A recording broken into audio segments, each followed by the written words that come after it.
सपने देखने वाली बहू। गुप्ता जी की बहू अंजलि को सपने बहुत आते थे।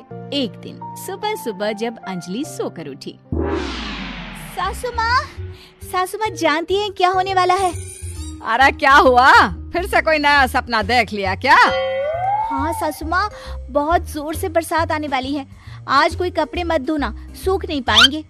अरे बहू, बाहर तो इतनी तेज धूप निकली पड़ी है, तुमको कहाँ बारिश नजर आ रही है? अरे मम्मी जी, मैंने सपने में देखा था बहुत जोर से बारिश होने वाली है, इसलिए बस आज कोई कपड़े नहीं धुलेंगे। अरे लेकिन इससे पहले भी तो कितनी बार तुझे सपने आए हैं, कभी कुछ सच भी होता है क्या? मम्मी जी, आप भी ना सपनों पर भरोसा करना चाहिए, भरोसा। अंजलि की सास उसकी कोई बात नहीं मानती, लेकिन उस दिन वाकई में शाम होते होते घने बादल आ जाते हैं और जोर से मूसलाधार बारिश होने लगती है। अंजलि, आज तो तुम्हारा सपना सच हो गया। बहू, आज तो तुमने सपने में बारिश देखी थी ना, और देखो सच में बारिश हो गई। लगता है अगली बार से हमें तुम्हारी बात माननी पड़ेगी। पापा जी, मैं तो हर बार ही मम्मी जी से कहती हूँ, मेरे सपने सच हो जाते हैं, बस भरोसा रखिए। कुछ दिनों के बाद, अजी सुनते हैं, मुझे ना सपना आया था और सपने में मैंने देखा कि आपकी पूरी 1 करोड़ की लॉटरी लगी है। अरे कभी कभी सपना सच होना सही बात है, लेकिन हमेशा ऐसा नहीं होता अंजलि। और वैसे भी लॉटरी लगने ही वाली है तो अच्छी बात है ना। मैं तो कहती हूँ, हम वो बड़ा सा घर खरीदने वाले थे ना, आज ही चलकर उसको फाइनल कराते हैं। अरे वाह वाह, हाथ में पैसा नहीं और बड़ा घर खरीदना है। अरे मम्मी जी, बताया ना आपको, मुझे सपना आया था कि हम 1 करोड़ की लॉटरी लगने वाली है। देखो बेटा, ये पैसों का मामला है, इसमें किसी तरह की रिस्क नहीं लेनी चाहिए। और जब तुम्हारा सपना सच हो जाए तब तुम घर खरीद लेना। मम्मी पापा ठीक है अंजलि, अभी इतनी जल्दबाजी करने की क्या जरूरत है? मैं कुछ नहीं जानती, मुझे वो घर चाहिए तो चाहिए। और आपको प्रॉब्लम क्या है? कुछ दिनों में तो पैसे आने ही वाले हैं लॉटरी से।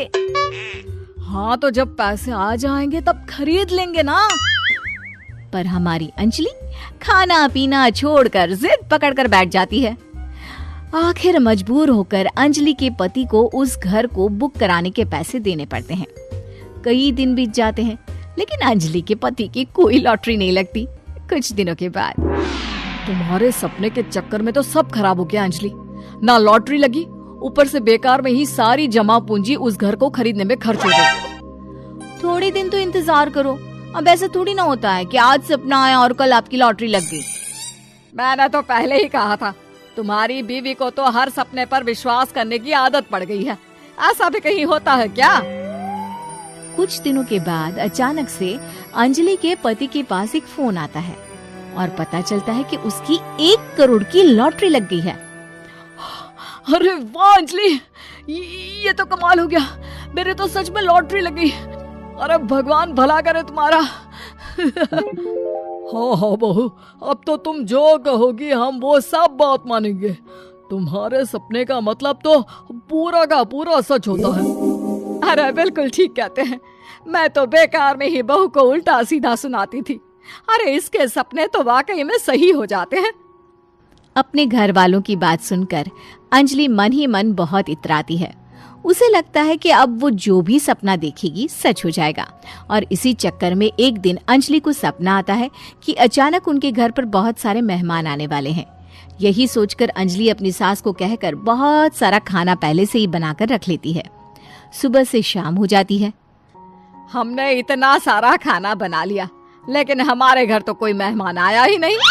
हाँ मम्मी जी, अब तो रात होने आई है, लगता है ये खाना हम लोगों को ही खाना पड़ेगा। गुप्ता जी का परिवार पूरे 2 दिन तक उस खाने को खाकर खत्म करता है, लेकिन अंजलि की अपने सपनों पर भरोसा करने की आदत इतनी जल्दी छूटने वाली कहाँ थी। एक दिन अंजलि की सास अपने किसी रिश्तेदार के घर जाने के लिए कहती है, अरे अंजलि बहू, मैं जरा 2 दिन के लिए बुआ जी के घर जा रही हूँ। देखो तुम पीछे से घर को अच्छी तरह संभाल लेना। हाँ ठीक है मम्मी जी, आप चिंता मत करिए, मैं सब कुछ अच्छे से संभाल लूंगी। बहू, वैसे तो तुम सब कुछ बहुत अच्छे से ही करती हो, लेकिन देखो ये जरा ना सपनों पर भरोसा थोड़ा कम किया करो बेटा। क्या मम्मी जी, मेरे इतने सारे सपने तो सच हो जाते हैं, उसके बाद भी आपको शक ही रहता है हमेशा। अरे बेटा, कभी कभार की बात अलग है, लेकिन हमेशा इन बातों पर भरोसा करना बहुत बड़ा नुकसान भी करवा सकता है। तुम्हें इस बात को समझना चाहिए। ठीक है मम्मी जी, समझ गई। अब आप आराम से जाइए, मैं सब कुछ बहुत अच्छे से कर लूंगी। अंजलि की सास बुआ जी के घर चली जाती है। उसके जाने के बाद अंजलि एक दिन सुबह सोकर उठती है और जोर जोर से रोने लगती है।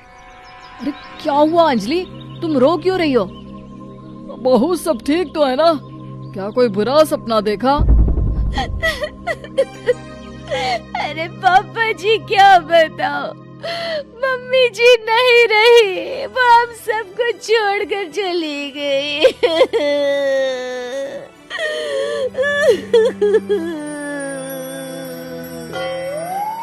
छोड़कर चली गई?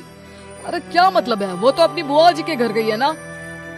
पापा जी, सासू माँ बुआ जी के घर नहीं, भगवान जी के घर गई है। अरे अंजलि, सुबह सुबह कैसी बात कर रही हो? बुआ के घर गई है, कुछ नहीं हुआ है उनको। मैंने सपने में देखा था, मम्मी जी भगवान को प्यारी हो गई है। अंजलि का पति उसे समझाने की कोशिश करता है, लेकिन अंजलि के बार बार कहने पर वो भी इस बात पर भरोसा कर लेता है कि अब उसकी माँ दुनिया में नहीं रही। सारे गांव में ये खबर फैल जाती है कि अंजलि की सास की मौत हो गई। भगवान, अब हम क्या करेंगे? तुम्हारे सर से माँ का साया उठ गया। मैं तो कहती हूँ पापा जी, इनको बुआ जी के घर जाकर मम्मी जी की डेड बॉडी को ले आना चाहिए, तब तक हम उनकी अंतिम यात्रा की तैयारी करते हैं। अंजलि का पति अंजलि की बात सुनकर बुआ जी के घर के लिए रवाना हो जाता है। उधर अंजलि अपनी सास के अंतिम संस्कार की सारी तैयारियां कर लेती है। मोहल्ले के सारे लोग वहां पर आकर इकट्ठा हो जाते हैं। बहुत बुरा हुआ, मेरी सास मुझे बहुत प्यार करती थी, बुआ जी के घर गई थी।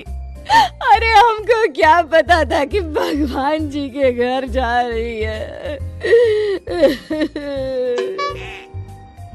अंजलि ने अपनी सास की तस्वीर पर हार पहनाकर घर के बीचों बीच रख दिया।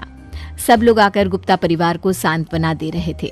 थोड़ी देर बाद अंजलि का पति घर आता है और साथ में अपनी माँ को भी ले आता है। अरे बहू, मेरी तस्वीर पर हार क्यों चढ़ा रखा है? सब लोग अंजलि की सास को देखकर डर जाते हैं। अरे आप लोगों को डरने की कोई जरूरत नहीं है, मेरी माँ जिंदा है। ये तो मेरी बीवी के सपने के चक्कर में हम लोगों ने अपनी माँ को मरा हुआ समझ लिया। बहू, सपने देखना ठीक है, पर अपनी जिंदा सास का अंतिम संस्कार करना बहुत बड़ी गलती। उसके बाद अंजलि की अपने सपनों पर आंख मूंद कर भरोसा करने की आदत हमेशा के लिए सुधर जाती है।